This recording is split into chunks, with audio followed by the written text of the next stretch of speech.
Girgenti Acque replica le accuse mosse dall'associazione ambientalista Mare Amico Agrigento sull'inquinamento del mare empedoclino del Lido Azzurro.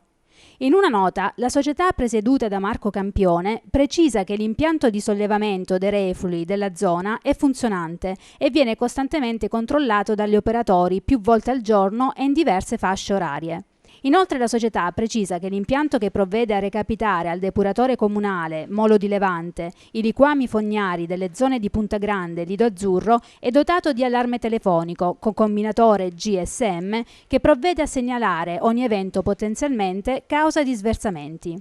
Girgenti Acque, infine, sulla presenza di reflui nel torrente Re, non riconosce le responsabilità attribuitele dall'associazione ambientalista e proprio per il torrente dichiara che nel corso d'acqua è sempre presente un rigagnolo proveniente dall'entroterra, costantemente umido, che raggiunge il mare, dando luogo a ristagni in corrispondenza dell'arenile in cui la vegetazione sorge spontanea.